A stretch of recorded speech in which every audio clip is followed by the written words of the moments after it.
Before we begin, we will be stopping the live stream to Facebook and our social media pages. So for our friends that are tuning in from there, thank you for joining us and we hope to see you in our next webinar.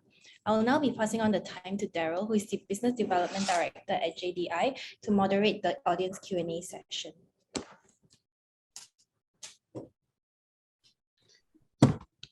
Thanks, Cheryl. Hi, Frank. Hi, Mark. Thank you so much for joining us today and sharing your experience, your knowledge and insights in terms of building offshore teams, the differences between outsourcing and offshoring and what to expect, right, in terms of the tech talents in Vietnam itself. So maybe I'll jump into, we don't have any audience Q&A yet.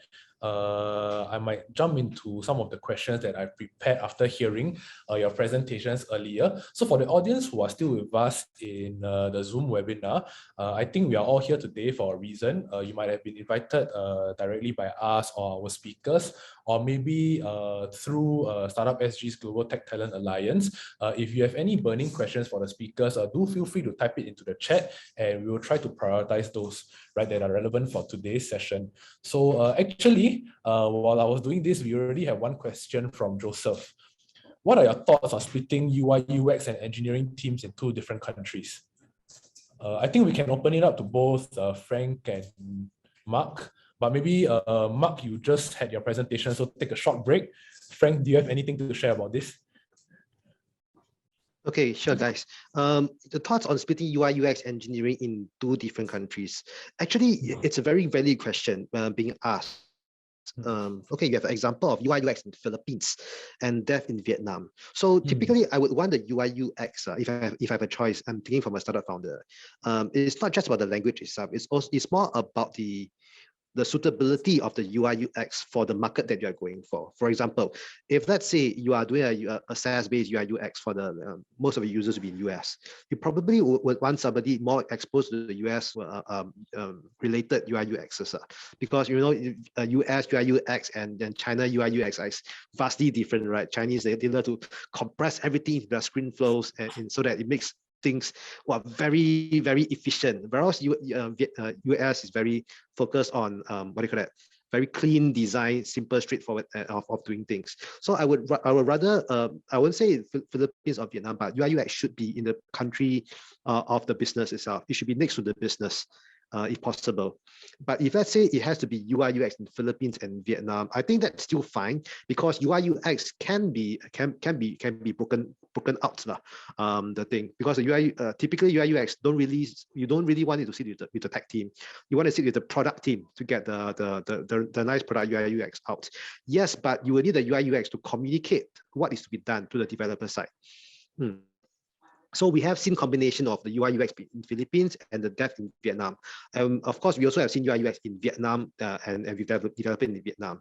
If let's say if it's in Vietnam, the better thing of that, there's more synergy in the sense that when the developer, the front developer takes a look at UI UX and he does development, it may not come out the same as what was originally envisioned. Then that's when the UI UX comes in to talk directly to the front developer, to talk about screen size resolution, what's the aspect ratio, to give all those very fine details to the developer itself.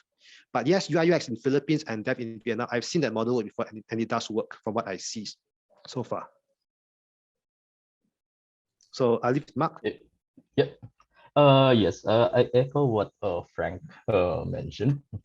But yeah, in addition to that one, because regardless if it's coming from two different countries, what's more important would be how you integrate both, right?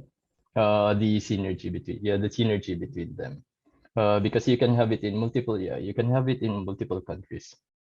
But the important thing is whenever your UI UX and then your developers are communicating, let's say you're putting everything in Figma, you're putting everything in Miro, provided that everyone understands each other, that's already a win. So it's not because it depends on who you hire. Also, because as Frank mentioned, there can be specifications in UI UX wherein it's only applicable to Philippines, applicable to Vietnam, or applicable to China. But yeah, at the end of the day, it's how you collaborate that would make it successful. Thanks, Joseph, for the very interesting question. And thanks, Frank and Mark, for letting us know that this can be done.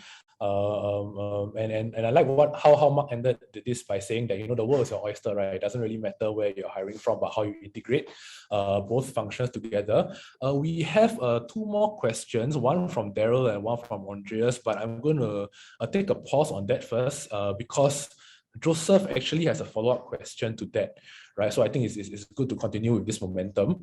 Can product management be split from product engineering, with a CPO heading product management and a CTO heading product engineering? Mark, do you want to take the question first? If not, I can take it. Yeah, go for it. Okay. Wow, this is a topic that really touches my thread in my mind lah. So basically, there's always a lot of discussion between product and tech itself. Your questions about product management can be split from product engineering for CPO. Yes, and I think it should be that way.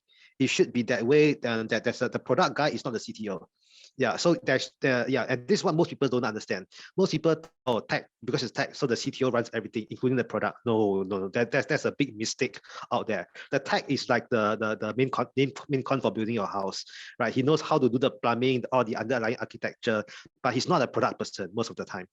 The product person should be more on the business side with a CPO there who has responsibility over the functions to be developed, what the users want to see, what the users want how to use it. So that should be under the product, and it should be a split role. If you use a CTO for the long term, you will find yourself conflicting between the business and the tech a lot, simply because there's no product management over there. Mark, do you have anything to add to that? Yes, because this has been a constant. Because I've been talking to some of my colleagues as well, with regards to that one. With regards to this, and then if you have a CTO who knows how to run a product, he's a unicorn. So that he's a unicorn. That's basically it. Because we're talking about two different skill sets here. We always think of product as the person who bridges your business, and then bridges your business with tech, and then your CTO who's forwarding your tech initiatives. That's a split. That's branching out. Now, whenever you're thinking about scaling, whenever you're thinking about improvements with regards to, let's say, speeding up your web, your mobile applications. Yeah, that's where your CTO can help. And then any, as Frank mentioned, any improvements with regards to what functionalities or features you're going to deploy, how you can monetize your product, how you can monetize your product or platform. That's product. So yeah, product talking to your business, product talking to your marketing, and all that. So yeah. Yeah, to follow up for Joseph, right? So I've been talking. I communicate with a lot of headhunters. So in the market, the two hardest roles to hire is the CPO and the CTO. So it's not just the CTO. The CPO is also very, very important. Yeah, so I think two key takeaways from Frank and Mark, right, on this question. One is that if you can find someone that runs both, please give him or her a pay raise, right, a well-deserved one. And the building analogy, right, in terms of who is building and who is bridging the product or the business and the tech itself. So I think thanks Joseph, right, from Kaleidoscope for giving us for picking our speakers' brains, right, to kickstart the audience Q&A. Very, very interesting. Next, I'll move on to Daryl from Mason Games. He has a question. In your opinion, what do Vietnamese workforce value most when looking for a job in large cities such as Saigon or Hanoi? Frank, maybe you want to take this one first? Okay, I take this question and I split it into two different portions. The first is how do you attract them to join your company? The second is how do you retain them in the company? It may look very similar, but it's actually a bit different. So when you're talking about when looking for a job in large cities, then I assume that you're talking about Vietnamese who are not in that cities. It could be in the central Vietnam, Da Nang, Hoi An, or around the regions or tier 2 cities. Now, they want to go into city, of course, because of opportunity. And therefore, money is always an issue because these are expensive cities to live in compared to the second tier, 30 cities. So definitely money is most important. It's like the hygiene factor that you must cross. There must be enough for them to be incentivized. So you probably be paying a mark-to-market salary based on Saigon or Hanoi cities itself and hire these people. Now, I actually love to hire these people from tier 2 cities or central into Ho Chi Minh or Da Nang, simply because they will see that it's a salary bump up. So if the salary bump up, they tend to work a lot more harder and more serious in what they're doing because they're also living from their home into the city area, right? So if you're doing that, it's really the determination is there to perform. So the salary is most important at the start. But of course, other than salary, as a simple hygiene factor, there's also other things they're looking for. It's about opportunity growth. So I think Marc can share a lot more of that because they're in EngageRocket, right? It's about user engagement, right? Employee engagement. So the other things that is on my mind now is basically the opportunity for growth. What kind of role they are in, what kind of team they are being built with, how much they can learn and grow when they come with you. Now, that's the first part of enticing them to join your company. The second part is how to retain them. Retain them is I think Marc can also share a lot more. It's about company culture, about how do they fit in and how do they feel that it's ikigai. You know, it's a fit of what they like to do more. This potential for growth, and also if they are good at it, right? Then the salary, of course, is still a hygiene factor. It must be mark to market itself. Okay, I'll leave this to Marc to go. Yeah. For me, I'll be speaking in terms of experience. Yeah, because I haven't been to Vietnam and then I haven't been to Vietnam and then start my own team there. Rather the teams that I have. One is inherited and then the other is outsourced. But for the current company that I have at EngageRocket, as mentioned during my presentation earlier, the longest serving developer that we have is a remote talent from Vietnam. Yeah, he's even been hired even before I was hired. I've only been with the company for 2 years now. It's always that as Frank mentioned, salary is always up there. Yeah.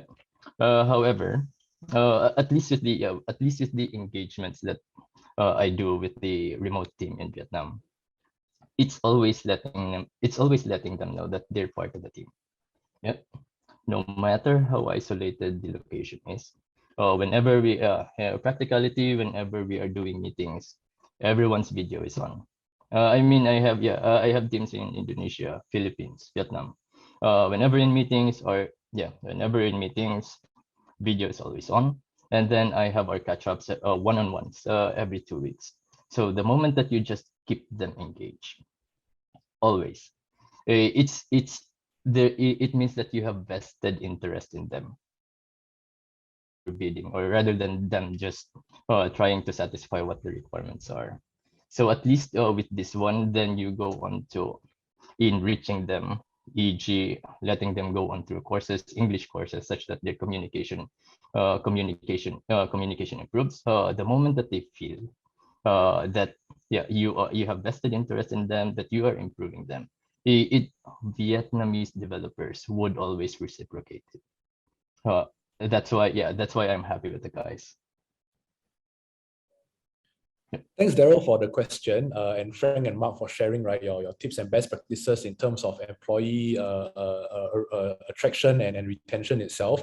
Actually, on this point, right, Marc, you spoke a little bit about engagement as well. Maybe we can give a little bit of a plug to EngageRocket. How can founders or CTOs or hiring managers use EngageRocket for that? For us, we collect information. At least one of the modules that we have. We have pulse surveys wherein we collect information. We collect we have standard surveys. Standard surveys that we send out to the employees of the companies, by which we collect the answers, we collect the responses, and then we do analysis. With this analysis, we are able to determine what matters most to the employees. So in this scenario, we know whether engagement is down, yes, it's down, whether whether a manager in your company can improve engagement, can improve trust, and all of these drivers. So this is the added value that we give to the companies, our clients. Okay, so for those in the audience who are looking for a solution for employee engagement, you can contact Marc as well. Next, we will move to Andreas's question. What would be the best way to start if requirements for multiple digital products are already available and target structure is around 5 FTE? Still makes sense to start with outsourcing and then move to offshore, or directly opting for offshore model straight away? Maybe I start this out. So Andreas, your question is very valid, and it's definitely a great area. The answer is both are viable. Both are viable. If you start off with the outsourcing piece, right, it makes more security sense for you, because what happens after the requirements are being done. So if you structure, if it's enough workload for 6 months, then are you taking the risk to hire people for 1 year if you're doing on a full-time offshore model? If that's the case, then outsourcing may be easier to go for. But of course, as you are doing outsourcing, you could tell your agency out there that, hey, you have intention for the long term, for the long run, right, to own your own team over there, and then ask them whether there's going to be any possibility of a BOT, build, operate, and transfer model. That means we can let them be the one to start off the development. As you are doing development, then hire 1 or 2 or 3 more developers to be parked under them, so that they can train up to what's being developed. And later on, when the project is complete, they'll hand this over to you. They may charge a fee for that, but that's the more safe model for you to transit to owning your own team. Yeah, if you directly opt for offshore model itself, that's viable as well. But it just means that your time to market is a bit slower. Yeah, but it's more, but you don't pay the offshore outsourcing fees, right? So it depends on the timeline as well. If you need to get it out real fast, I still suggest going out to outsourcing and then asking for a BOT. Marc, do you echo Frank's sentiments, or do you have a different opinion? Yes, yes, actually, and in addition, because for me, it really depends on what your capabilities are, and then what the purpose is. In most cases, if it's a faster go-to-market, Frank highlighted in his presentation that ramp up for a remote team is high. So might as well just go for an outsourced team. If you don't have the capability of managing a team, then definitely go for an outsourced team. However, let's say you have a very capable CTO or VP of engineering that can manage, and then let's say can ramp up, can hire a team in about a month. Then why not go for a remote team? So it really depends. There's always a balance with regards to what you're going to opt for. But yes, if you're in a tight budget, go for an outsourced team because you already have a defined set of requirements that you would want. So at least for me, whenever I'm choosing, those are my guidelines on whether I go for an outsourced one or I go for a remote one. There is a follow-up question from Andreas. So for offshore teams, is it necessary to have a physical presence or office in Vietnam? Or can this be done fully remote with occasional travel to Singapore? So I think it's the offshore team going to Singapore. I can take this one. At least with the current setup that we have. We don't have physical office. We don't have physical office in the Philippines or in Vietnam. The team is working remotely. And then anyway, this is one of the advantages of going virtual, and then this is also one of the advantages on why you're going to hire remote anyway, to minimize on the cost. Now in the Philippines, our remote team is our remote team. We have 2 developers in the Philippines coming from different places, so at least that helps us mitigate some costs. When we're talking about office space. Now, one of the things that I can suggest, if it's with the regulations around law, how much to pay, etc. There are other companies out there who are offering this service already, so that you won't need to you don't need to mind all of these things, and then just focus on your remote team delivering delivering the requirements or delivering whatever it is that you need for your company. So yeah, that's the current setup that we have, and so far it works. Maybe I'll add a bit more over here from the data that we see, because we have quite a lot of different teams with us, right? So we are also seeing these shifts to remote, whether it's 60% remote, 100% remote. That's going to be the question. Of course, COVID has accelerated that, right? We have office space over in Vietnam, but a lot of time they are underutilized because most of them are, because of COVID period, they just stay at home and work. It's that way, right? But now that we are transiting out of COVID, there is still that maintenance over there. So people are maybe saying 2 days in office and the rest of the time working from home. It's still a transition period that we don't fully know data, but on what we see so far, 70-80% of our clients, they are opting for the hybrid model, right? Does that mean that it's necessary to have a physical office? I think it would be a transiting into co-working spaces, that when they need to, then they go inside there. You pay as you use. They may pay a bit higher when they use it, but of course, all in all, it's still cheaper than having their own office in one location. For smaller teams, it is also the case whereby it makes better sense for them to go remote as well, because you are able to attract talents from tier 2 and tier 3 cities. Sometimes they don't want to travel to the city area because they are happy where they are. Their friends and families are all around them. So if you are going by full remote, you will have access to these developers. But of course, as teams grow bigger, from what we see from our bigger team owners, they would want everybody to be together just because of better synergy. They are the ones who tend to have more than 2 days of work in office, right? They may have 3 days, or they may mandate, okay, after a certain period, everybody should be back to office to communicate, simply because it's easier to have bouncers when you're in the same office itself. So I don't think I have given you the right answer, but it's just that it's a great area where things are changing, and it depends on how big or how small your team is. And also, do you have your remote working procedures in place? I think I've seen some teams with 100% remote, like EngageRocket, right? So, but a lot of CTOs or VP of engineering, they are not able to handle that because they don't have all their processes 100% up and running. Then you'll find that it's harder to communicate. But I've seen some very, and typically when you're going full remote, your developers in your team must be very experienced people who can play each other's role. They don't need to have like a mentorship or guidance from their seniors over there. That's when they can run really, really fast. But if you're hiring juniors or some people who need more hands holding, you might want to have some setup with more office face time. So thanks, Marc, for showing that this can be done for a small team in Vietnam for EngageRocket, and Frank for weighing the different scenarios, right, to determine which option is the best for you in terms of having a physical office. Andreas, I know you have another question, but I'm going to take a break from your question for a while and move on to Jeanette's from DDIY. How do Vietnamese from different regions view other forms of remuneration? For example, company stock options. Marc, do you want to take that first? I got a lot of things in my mind.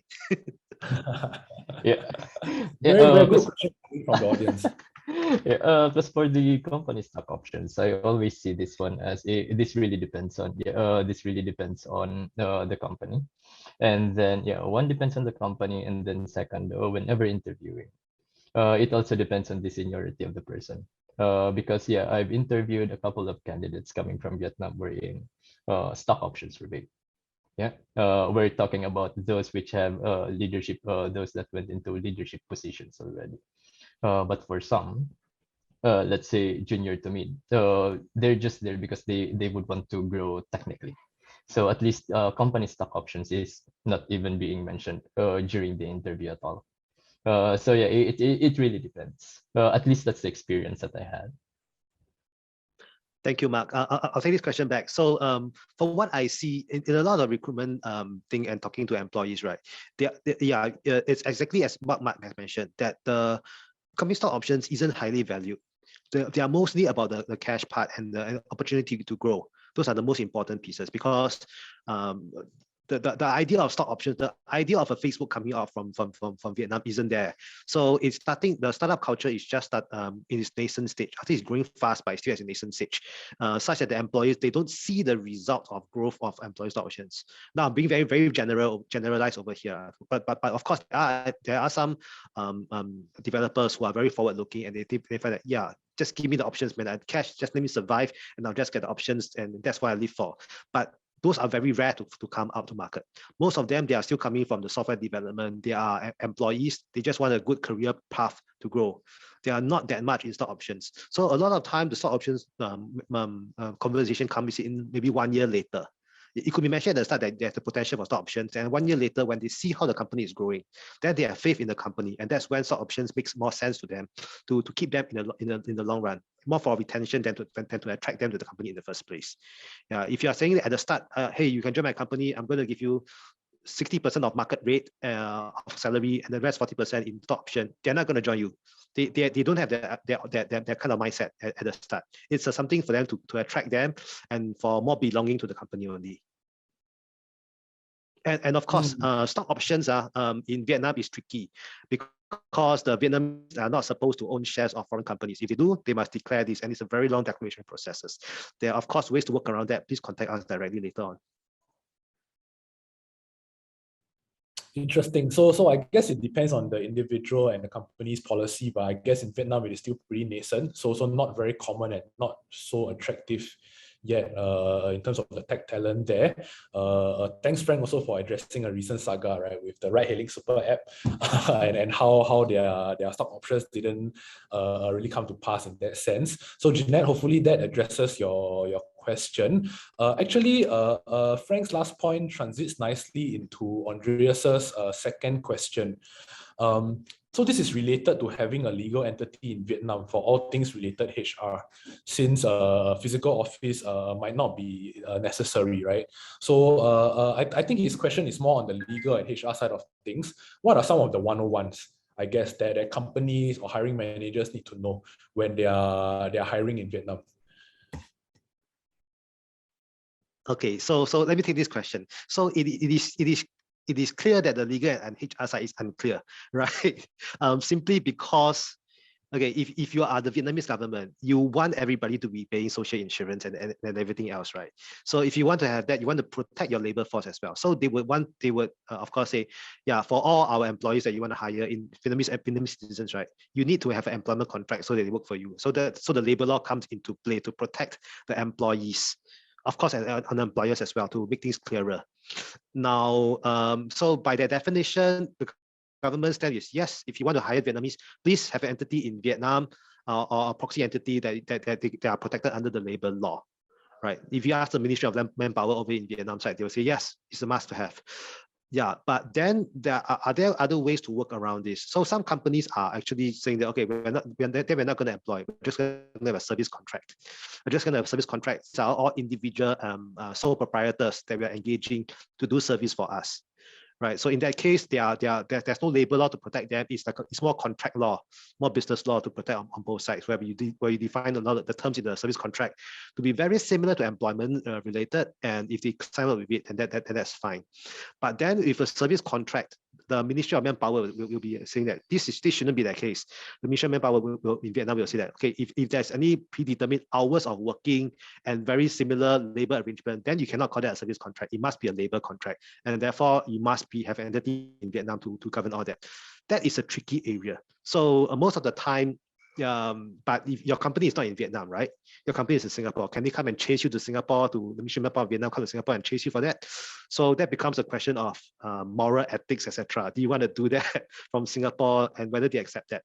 Most of the time, you can get away with it if you're growing a small team of 1, 3, 5, 10.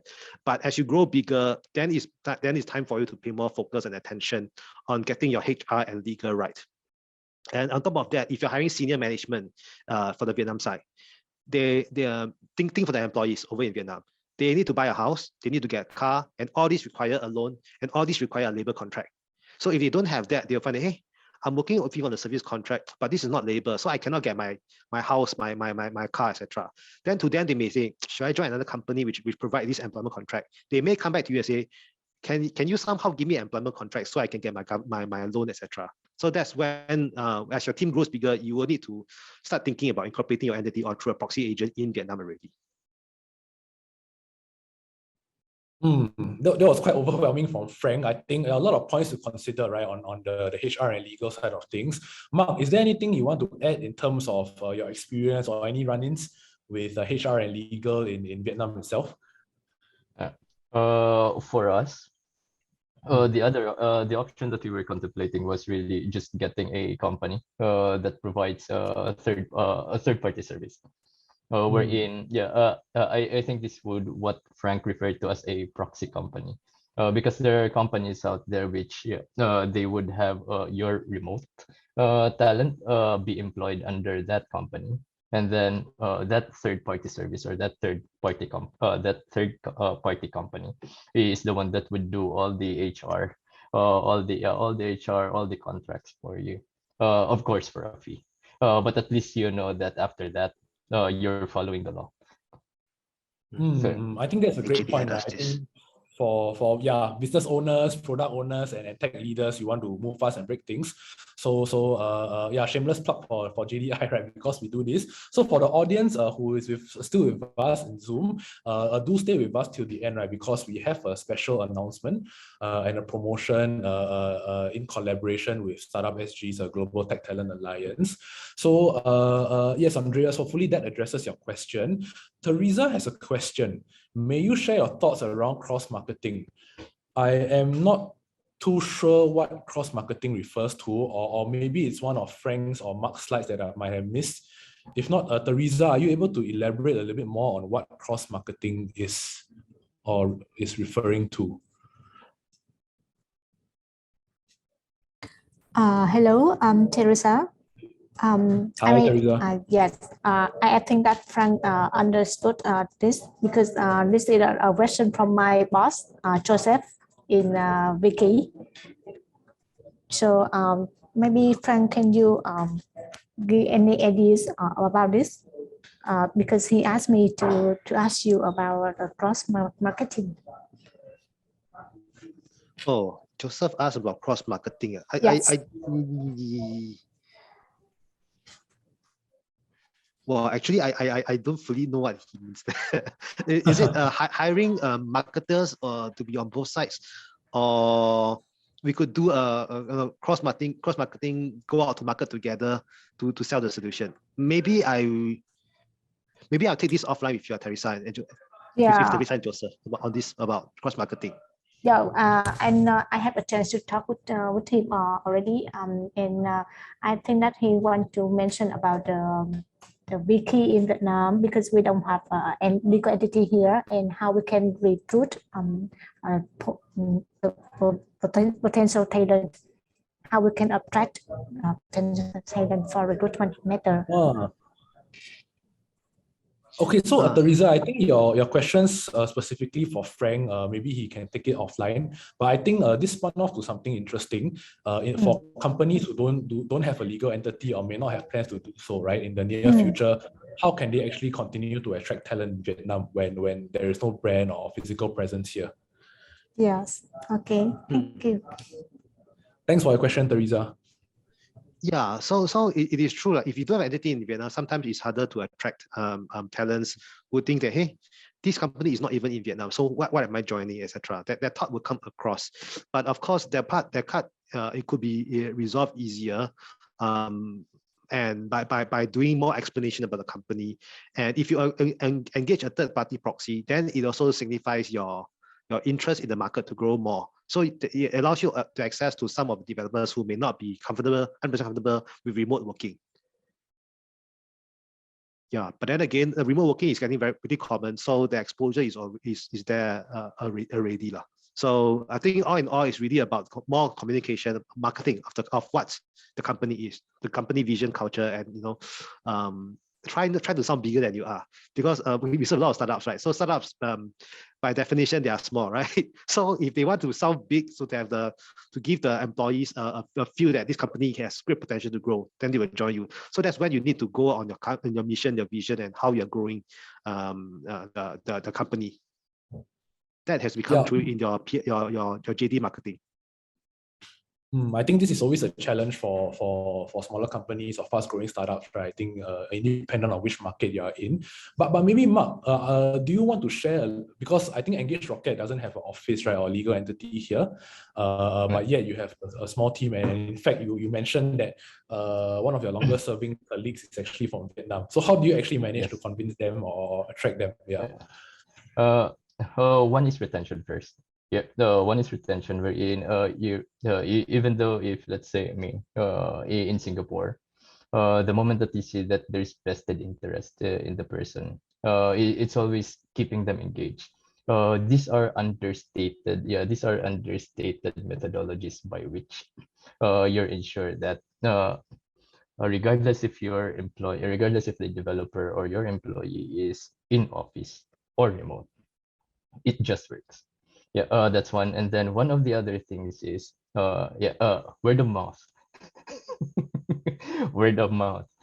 Because it's easy for people to refer other people when they're already in the company, and then it gives credibility to whomever they are reaching out. Now, one of the things that you can do is instead of just let's say your employees, your developers referring other, how about giving them referral bonus? Because at least there's an incentive to them whenever they refer someone. And then for the one being referred as well, since they already know someone inside the company, it's easier for them to join rather than just shoot to the moon and then I'm just trying my luck here and then hopefully this company is okay. Because your current employees are already ambassadors of your company, so it's something that you can always leverage on.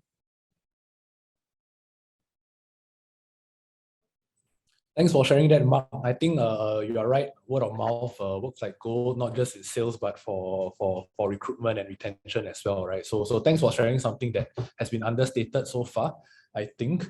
Okay, seems like yes, Teresa, thank you for your question. It seems like we might have come to the end of the audience Q&A in terms of the chat box. But before I hand back the time to Cheryl, maybe just one last question for both Frank and Marc. What is one key advice, right, for everyone here who might still be sitting on the fence after this session in terms of taking their first step, right, towards building their offshore teams in Vietnam?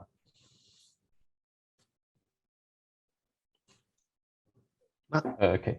Yeah, okay. Let me answer first. For me, each time that you delay each moment or each passing moment that you delay your decision, it's just it's wasted time already. But before jumping into it, know your capabilities. Know your capabilities. Know the things that you would want to do. E.g., if you already have a specific set of requirements that you need to be done, or you're thinking of longer term and then you're capable of managing a team. At least it would be easier for you to decide whether because for me it's always a decision on whether it's either outsourced or a remote team. Full stop. But yeah, even up to now, whenever I'm augmenting my team, I always look remote first rather than local. But yeah, at least those are the key things that I can advise. Thank you, Marc. So from my side, I think there is no way to run around this, especially if you have a company based in Singapore. So it's a matter of maturity of the company growth process. It's part of the growth process that you find out more. So my advice is go and find out more, because one day it will be important to you. As you grow a team, if you are currently at a very early stage, you may be still thinking you are not ready to it. But there's no harm to go and find out more about this, so that when the time comes, you know how to approach this better. Thanks, Frank. Thanks, Marc. I think we've come to the end of the audience Q&A. I'm going to hand the time back over to Cheryl, who has an announcement to make.